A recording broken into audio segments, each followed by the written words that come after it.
Hey everyone, so as you can see from the title of this video, I recently went back up to Rhett's place in Georgia to just hang out for a few days, record some videos, and play some guitar amps real loud, which you will see in just a second. But real quick before we get started, I just wanted to say a couple things. So first of all, huge thank you to Rhett and his wife Tilly for inviting me up to their place once again. And huge thank you specifically to Tilly for manning the camera on this video.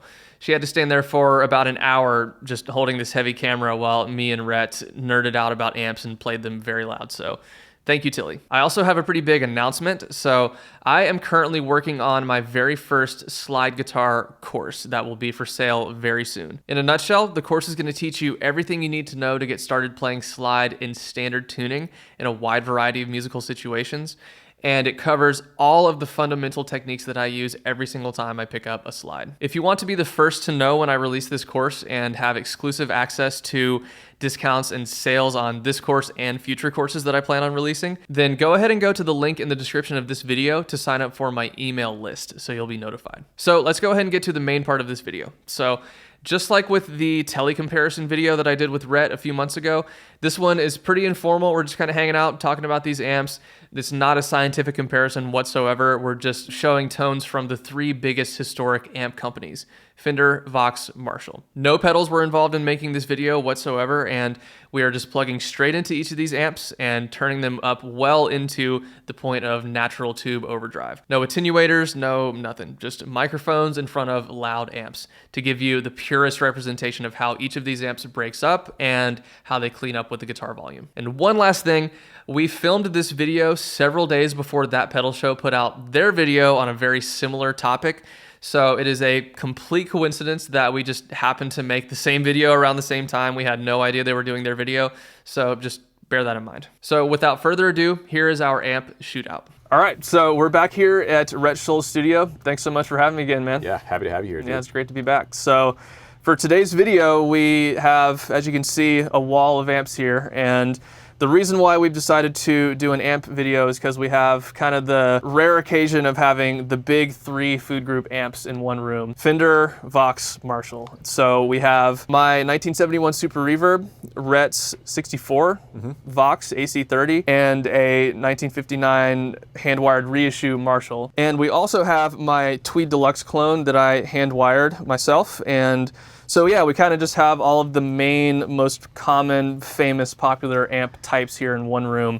And so we're just going to just kind of hang out, talk about them, play them, and yeah, just demonstrate some of the sounds you can get with them. It's cool because like with the popularity of modelers and plugins now, I think a lot of people have access to these tones, whereas before you had to have like the amps. Right. And I remember, you know, early on when I had one amp, I never owned like a Marshall or a Vox. I had a Fender style amp. So I didn't know how a Marshall should sound or how a Vox should sound, or like the context of those things. So I think this would be actually really cool to show like the major food groups of guitar amp tone. Because each one of these I think does a specific thing really, really well, and they're all different. So yep, absolutely. So I guess where we'll start is with the amp that I'm kind of the most familiar with out of these, which is my 1971 Super Reverb. I got this thing a few years ago. I got a really good deal on it at a Guitar Center. For those who don't know, the Silverface amps are pretty much in the same kind of family as your 60s Blackface Fender amps, just with some small changes here and there. And this one has been converted to be the exact same circuit as the 60s Blackface, you know, Fender Super Reverb. So this is going to represent the kind of Blackface sound here. I have used this amp a lot off and on over the years, but recently I have been playing it a lot at gigs because I put some different speakers in it, which are the Celestion G10 Greenback speakers, and they are a lower sensitivity than, you know, a lot of other guitar speakers, which allows me to crank the amp up more and get more of that kind of like gain going, a little bit more into the sweet spot without overpowering the rest of the band. So this has kind of become like my new number one again. So yeah, let's check it out.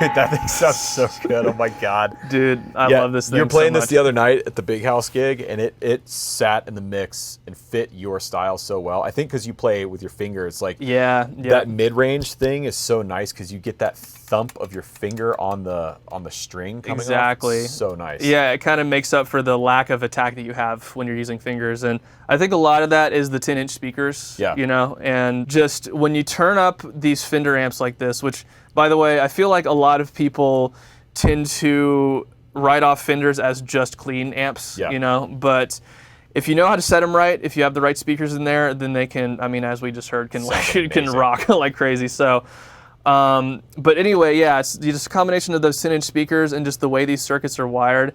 They just feel really nice under the hands when you're finger picking specifically. So, and especially with humbuckers when you have them cranked like that. So yeah, this thing is just awesome. But as soon as you roll back the volume on the guitar, it just cleans right up. I mean, so if we have the guitar volume on about 5, then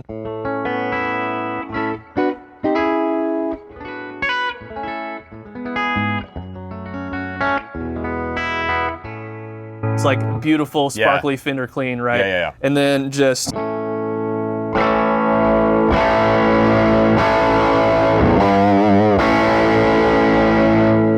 guitar volume on 10, and it's like just rock and roll, you know? Let's hear it with some single coils. I'll try and play the same kind of thing. The other thing I'm noticing is you're doing a lot with your tone knob too. Like your tone is almost never on 10. Right. Yeah, especially like if you're on a bridge pickup on any guitar playing through an amp like this, it can be a little bit bitey. It does have a little bit more of that upper mid-range kind of high-end sort of thing going on, which is great for cutting through a mix. If you're sitting here in the room just with the amp, it's a little aggressive. But yeah, I keep my tone knob pretty much around like 5, at least on the bridge pickup with this thing. And when I have the lead tone going, then it's got a nice round kind of thing.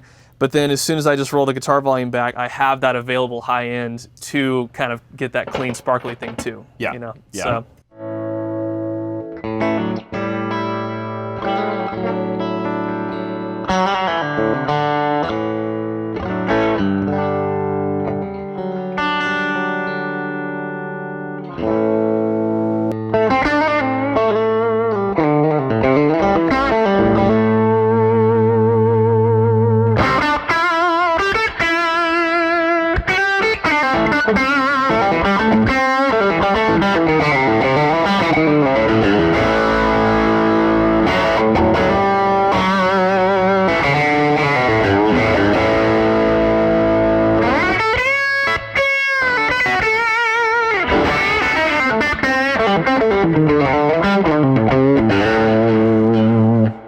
Yeah, so if I like roll the tone all the way up, I think you'll hear what you were talking about. Yeah, it's gonna be kind of harsh, Like on that, like, but if you roll that back a touch.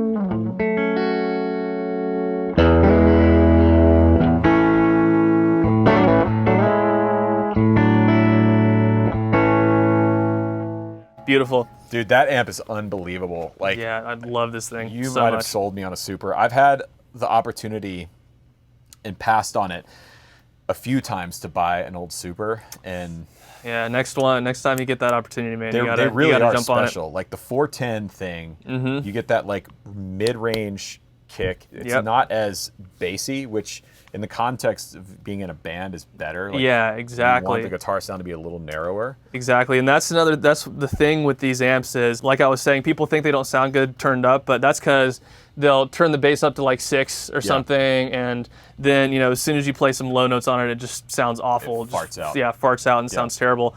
Keep the bass way down, like literally 3.5, and it just like cuts, and those lows don't fart out anymore, and in a band mix it's gonna just like punch right through. So good. Nice. So yeah, that's kind of how I run this thing, man. So I guess the next thing would be the Tweed Deluxe. So this is the stay in Fender camp for a minute. Yep, for sure. So is this a 5E3 circuit? Yes. Okay, so this is like the Tweed Deluxe sound, because there was different iterations of what we now know is the Tweed Deluxe. Back then it was just the Deluxe. Right, right.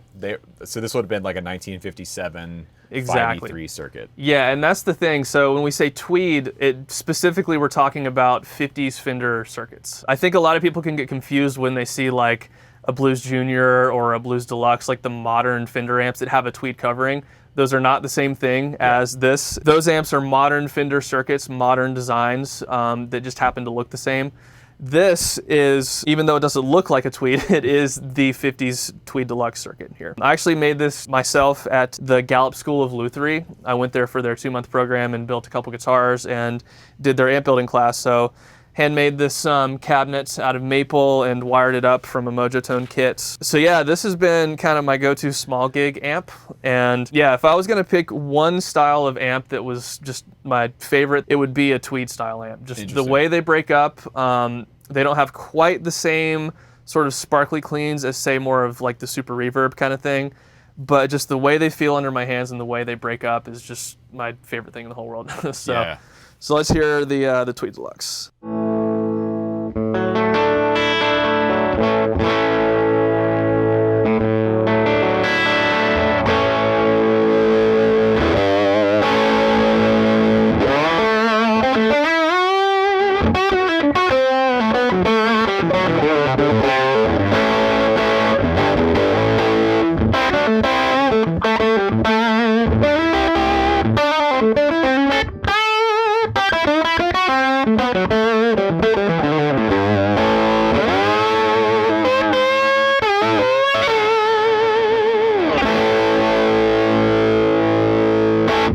Dude, it's so raunchy. It's just a punchy, mean sounding amp, and it's much narrower than the Super. Yeah, it's just 112, pretty small cabinet, and just that circuit is very like borderline boxy, kind of very mid-rangey, but it just, again, sits in a mix so well, just with no processing, no EQing whatsoever. It just fits exactly where it needs to. Yeah, it's like the natural voice of a Tweed Deluxe sits where an electric guitar in the rock or blues genre should sit, like that mid-range thing.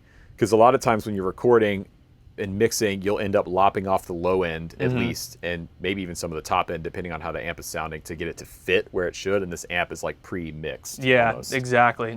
Yeah, this one has a Mojotone BV30H speaker in it, which is kind of their version of the Celestion G12H greenback kind of thing. Yeah. Which I'm finding I like. You know, I kind of, like I said, I have it in the Super Reverb too, which makes that one a little less Fendery and also makes that a little less traditional Fendery. But something about the voice of those speakers, for me, since I'm going for more of that kind of cranked sort of tone, just works perfectly. And yeah, I love these things. And the Fender stuff is kind of what I feel most at home playing. Yeah. You know, so let's hear it with some Single Coils.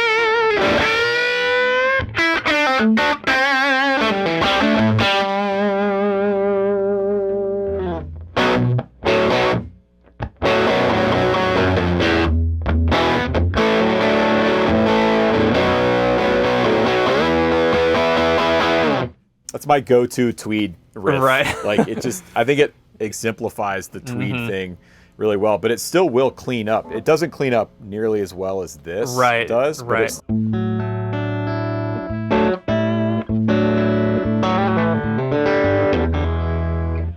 It's very touch sensitive, I feel like. Yeah, and at that setting, I'm at like 3 on my guitar's volume. So it definitely doesn't have the headroom, but that makes sense because this is 40 watts. And that's 12, basically. Yeah, something like that, yep. Yeah, so that's a good example of like the headroom thing too. It's like, for me, like that will start breaking up way sooner on your volume than this. Yeah, exactly. Yeah, with that, it doesn't really start getting, really like roaring until the volume's on like 7 or 8 or something, whereas that, like, you know, you're on 4 and it's already getting some kind of like break up to it. So yeah, you're on 2 or 3 and you dig into it super hard and it breaks up, you know. Exactly. But it's a rad amp, man. I love the Tweed Deluxe. Yeah, me too. And I feel like a Tele bridge pickup is like a match made in heaven with that amp, you know. Because it's not, that amp's not super bright. You know, you've got the tone almost cranked on the bright channel. Right. And this is with my tone all the way up. And it's, which in this amp was like rip your head off. Right. On this amp, it's not nearly as bad. Even if I dig in like.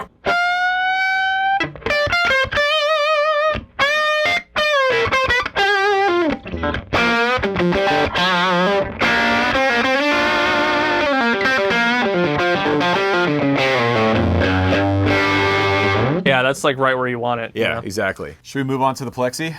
Sure. All right. So this is a modern recreation of like a probably 68 Plexi super lead. So 100 watts the hard way. It is, it's loud. No matter how you have the volume set, it is just loud and unforgiving. Now, I just did a video comparing this to the Friedman Plex 50, which is basically a 50-watt 68 Plexi based off of Dave Friedman's like favorite Plexi. Yep. And volume-wise, they're not too terribly different. Like the 100-watt is not twice as loud as the 50. Right. It's how the amp feels, and it gets back to that headroom thing. Yep.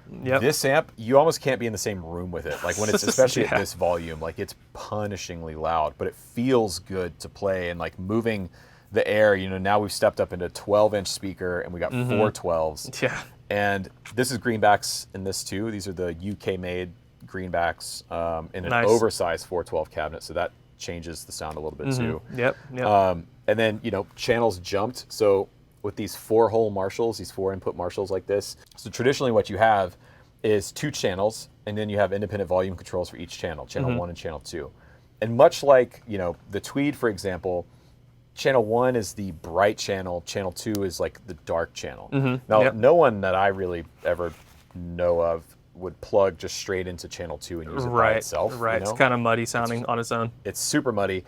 But when you jump the 2 channels together with a patch cable, it allows you to use the 2 volume controls together to get EQ and gain set. Yep, you can kind of blend in as much as you want of each channel to kind of get the, you know, just the right tone for it. Yeah, you want more brightness, add volume 1. You want more weight and low end and mid range, add volume 2, right? Yep. So we'll start with like kind of a setting that I like, which is something about like here.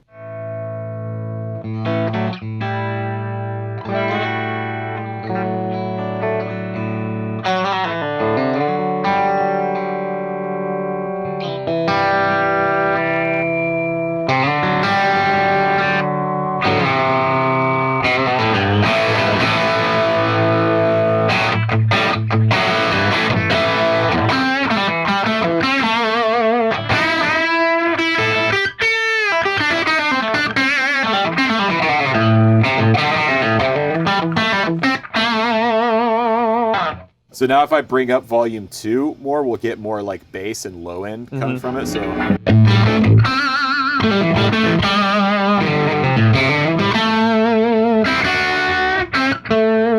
But it makes you just want to like lean into it. Just.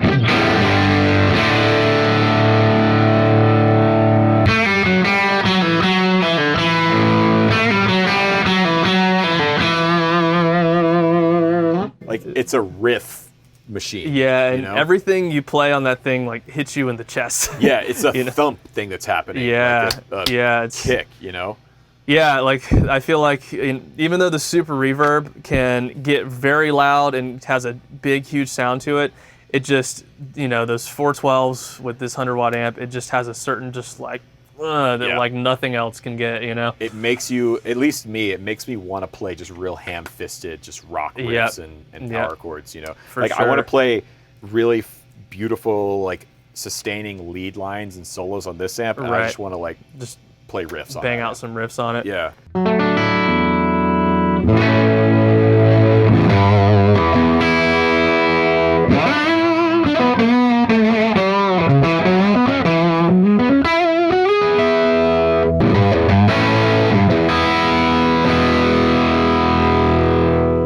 So like perfect example. So the tone I had dialed in, which was a lot of volume 2, Yep. is too much. It's too much bass for Yep, that. So like I exactly. would bring this back down and add some volume 1 and now Mm-hmm. play. And I haven't touched any of the tone stack, none of the EQs. I'm Right, just right. changing the volume and the ratios of Mm-hmm. them. So that's less volume 2, more volume 1.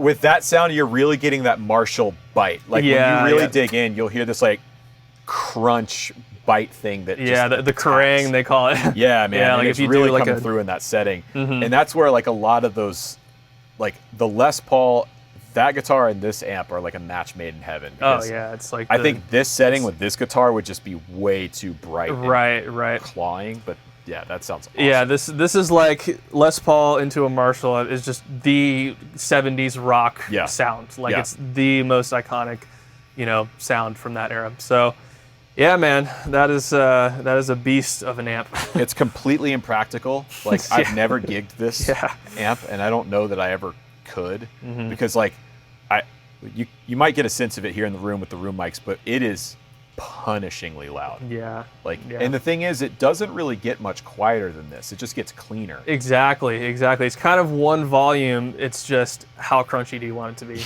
Yeah. Like even just playing it clean, if you had this on a stage, the audience would probably be like, Oh yeah, no, you know. would get like even on some big stages, this is Yeah. just too much. It's, Yep. it's way too loud, but God, it's fun. Yeah, it's a blast to just crank this thing up. But yeah, like, the Super, it's loud, but it's a manageable loud. Yeah. That is just like beyond anything that's really needed today. I feel Yeah, like. no, there's really no reason to own something like this unless, you're doing a lot of recording and you want that kind of thing and you have the space to be able to put it through a 412 Right, and record right. it.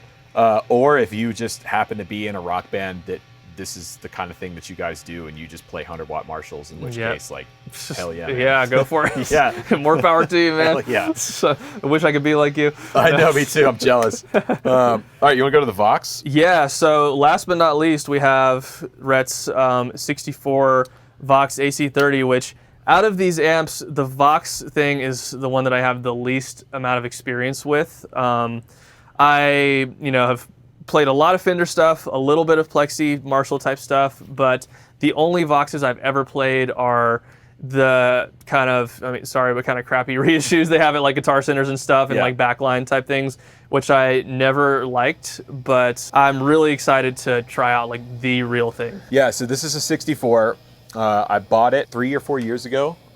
It was a one owner amp before me. A guy in Tallahassee owned it. Nice, where I was born. Cool. Yep. And he passed away, and his daughter and son-in-law took it to an amp tech, and it's been recapped and gone through, but it's essentially as original as can be. It's original speakers, original tubes, original transformers. It Nice. is a time capsule, basically. Yeah, it's an absolute classic piece of like rock history, I feel like. Yeah, this is in a lot of ways like my dream amp. I've said that before in other Mm-hmm. videos and everything, but like to me, when this one came up, I kind of stumbled into it, and it was like the holy grail because you don't find stuff like this super often. Yeah, yep. So the interesting thing about this, a lot of people will associate AC30s with Alnico Blue speakers. Yep. And obviously that's a great sound, but this actually has the silver bulldogs in it, which it's a slightly different sound than the blues. And if you have like the aux box from UA and it has the AC30 cab in there. Right. James Santiago, I talked to him about it. He has a AC30 very similar to this. His is a Cool. top boost, I believe, but it has the silver bulldogs in it. So this Gotcha. is basically like the AC30 sound that you're going to get in all the UA Right. pedal and the aux box and everything. And you've got a vibrato / tremolo channel. Okay. Then you got a normal channel and a brilliant channel. Mm-hmm. So the Vox sound, when people talk about the chime and all that stuff, is coming Right. from the brilliant channel. So we'll start with the brilliant. And like everything else we've done so far, we're basically setting the amp at the max level of saturation or distortion we want, and then driving with the guitar volume. Yeah, no pedals whatsoever, just straight in. Yeah, and also in contrast to the Marshall, this guitar and this amp are really, really special. Like a single coil telly with an AC30 is like one of the best things ever. That's like the Tom Petty, like the Mike Campbell thing, the Edge thing, like even in a lot of ways like the Brian May thing, even though it's not a telly. Obviously, Red Special's his own thing. But still single coils into a Vox. Yeah, and so we'll play the Brilliant channel, but then we'll go to the normal channel because the normal channel is also really fun.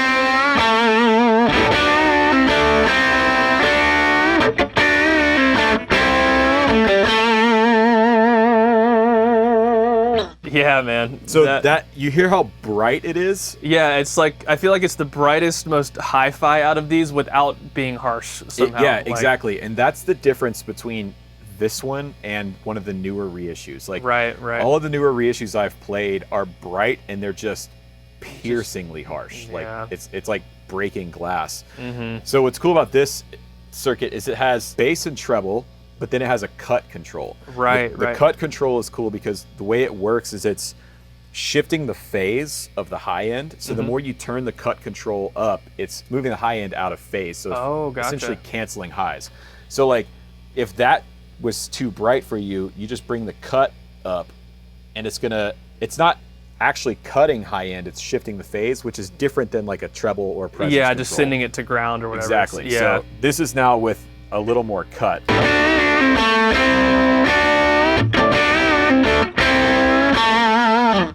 So it's still bright, but it's not as chimey as it was before. Right, exactly. Yeah, that's a beautiful sound, man. Like I get it. And then again, like it cleans up super well. Like if I roll the volume back a little bit, you can get some really beautiful.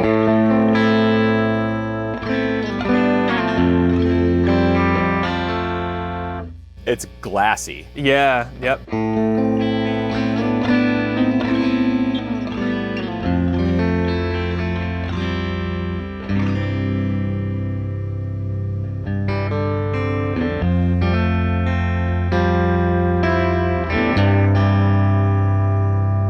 Yeah, that totally different than the other two. Absolutely. Yes. I feel like, of course, for lead tone, it's amazing, but I feel like that is the ultimate rhythm guitar amp. Just from hearing it, like it's so present and just sounds like it would cut so well and just like sit in a mix perfectly, but have its own kind of thing compared to the rest of these amps. And it records so well.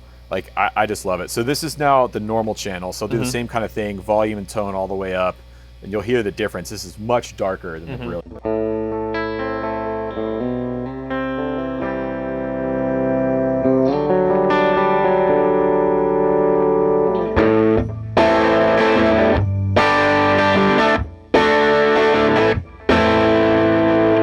So it's definitely darker, but this is where we start to get into that Brian May thing. Like if you have the normal channel and then you hit it with like a treble boost, then you can get into like the...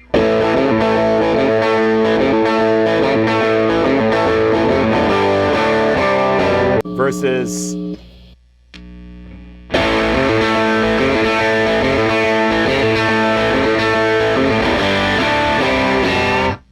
Yeah, big difference, big Huge difference. So here with the Les Paul. So this is going to be Brilliant channel? Brilliant channel, same settings.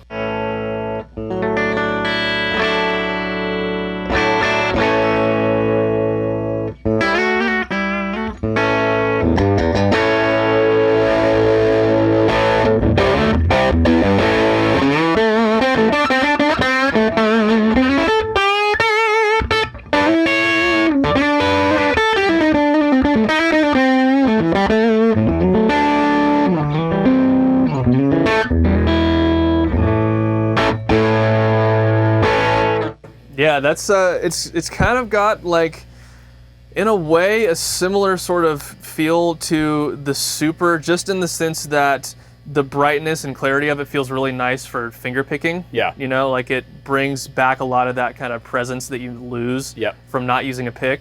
But it's in a different way though. Like it's a different kind of like frequency range, I feel like. But yeah, that's awesome, man. It's a special circuit, man. It's like one of my favorites. And like a lot of these amps, there's a lot of variation in them. Like, you know, you go 2 years later than this and it's got its own different sort of textures and sounds to it. But yeah, I think these are really good examples of like the main food groups of guitar amp: Fender, Vox, Marshall, because a lot of the other stuff that was happening later, like Orange and Mesa Boogie and all that stuff, was sort of taking one of these blueprints and sort of jumping off with it in a way. Exactly.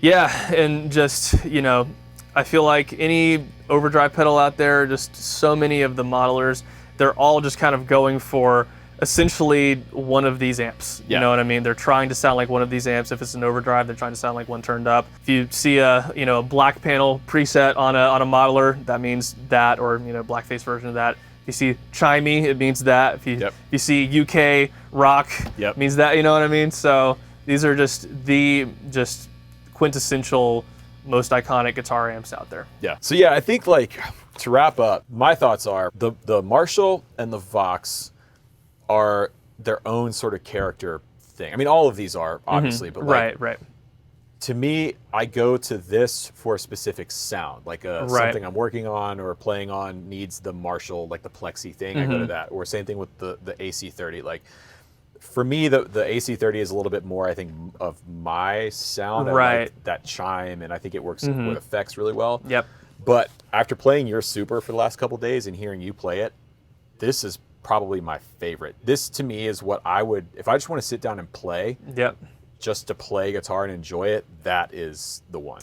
Yeah, I mean, for me, like, if I was going to choose one amp out of these to do everything, it would be that. It would be either the Super or the AC30 for me. Because I think both, a lot of what you said about the Super, you can also say about the AC30. But it's just which flavor do you want, you know? That's a nice flavor. Yeah, a really for nice sure. Flavor. This is wholly impractical. There's no reason to own something like this other than sort of the novelty of it. And then the Tweed is great at its thing, but it can be a little limiting. Like it doesn't handle pedals super well. It doesn't have a lot of headroom. So like this one specifically. The bigger ones are a different story. The Tweed Deluxe, I should say. Yeah, that's like, again, for a sound, it does its one thing really, really well. These are more versatile. This is just hilarious. Exactly. Cool, man. Well, again, thank you so much for having me. And yeah, this was awesome, just getting to like get these amps together and just crank them up and hear all the different tones. So I think that does it for this video. Thank you guys so much for watching. If you could please like, comment, subscribe, and hit the bell notification icon to get notified whenever I post new videos. Also, check out all of Rhett's stuff. Rhett's YouTube channel, Dipped in Tone podcast, his second channel. Anything else you want to plug? No, it's all good. Cool. Well, thanks for watching, and see you on the next one.